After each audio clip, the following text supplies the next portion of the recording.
Kwema kabisa. Bwana, pole na mchezo mmepoteza siku ya leo. Pengine unaweza ukawaambia wana Singida na ukatueleza mchezo ulikuwa vipi kwa namna ambavyo ulicheza? Mchezo ulikuwa una ushindani. Hongera kwa Yanga, wameweza kupata point 3, lakini bado mapambano yanaendelea kwa sababu target yetu ni kumaliza nafasi ya 4. Kwa hiyo tunaenda kujiandaa kwa ajili ya mechi inayokuja dhidi ya Mbeya City. Hilo ndio ambalo liko mbele yetu. Pengine kuna katika mchezo wakati unaendelea kuna baadhi ya kitendo ambacho kilitokea na watu wakakitafsiri tofauti cha golikipa Metacha Mnata kutolewa dakika za mwanzoni. Pengine hili kwako umeliona? Hiyo ni pure technical. Mtu ambaye anaweza kuelezea vizuri ni walimu. Nafikiri liko sisi wengine ni upande wa viongozi na upande wa mashabiki. Kwa hiyo mtu anaweza kuelezea hilo ni mwalimu kwa sababu ni pure technical, inaweza kuwa tactical switch au la. Kwa hiyo mwalimu anaweza kulengelea vizuri hilo swala. Ushindani ambao umeonyesha siku ya leo ndio bila shaka umeenda kukata yale maneno ambayo yalikuwa yanazungumziwa kwamba kuna namna nyie mkicheza na Young Africans mechi inakuwa nyepesi kwa upande wao. Maneno ya mashabiki always kila mtu anatafsiri na utakaye. Sidhani kama kuna siku tumeweza kuja kucheza na Yanga tukawa hatuja kuja kwa dhumuni la kushinda. Na sio mechi hii tu, mechi nyingi ambazo kama unafuatilia mechi zetu umeona tuna mechi za ushindani kama ambayo imetokea leo. Kwa hiyo narudi pale pale kwamba watu tuendelee kwa kitu kimoja, tujiandae na mechi inayofuata dhidi ya Mbeya City. Hilo ndio la muhimu kwetu. Pengine kwa michezo ambayo imesalia, malengo yenu ni ama target yenu ni ipi? Kama nilivyokuambia mwanzo, target yetu kumaliza top 4. Hilo ndio dhumuni letu. Na tunaenda kupambania hilo mpaka siku ya mwisho. Asante sana.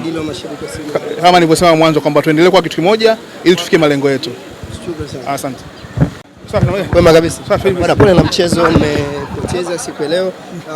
Pengine unaweza ukawaambia wana Singida na ukatueleza mchezo ulikuwa vipi kwa namna ambavyo ulicheza? Mchezo ulikuwa una ushindani. Hongera kwa Yanga, wameweza kupata point 3, lakini bado mapambano yanaendelea kwa sababu target yetu ni kumaliza nafasi ya 4.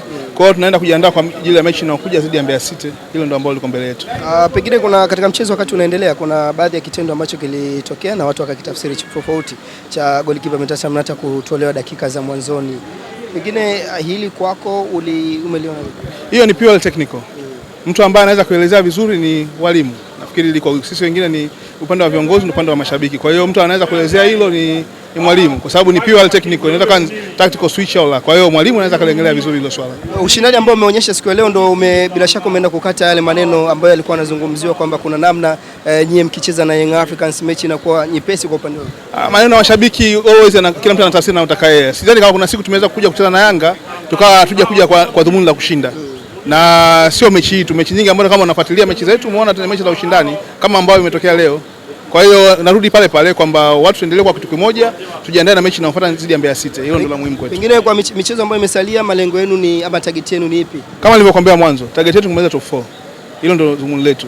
Na tunaenda kupambania hilo mpaka siku ya mwisho. Asante sana. Kama nilivyosema mwanzo kwamba tuendelee kwa kitu kimoja ili tufikie malengo yetu. Asante.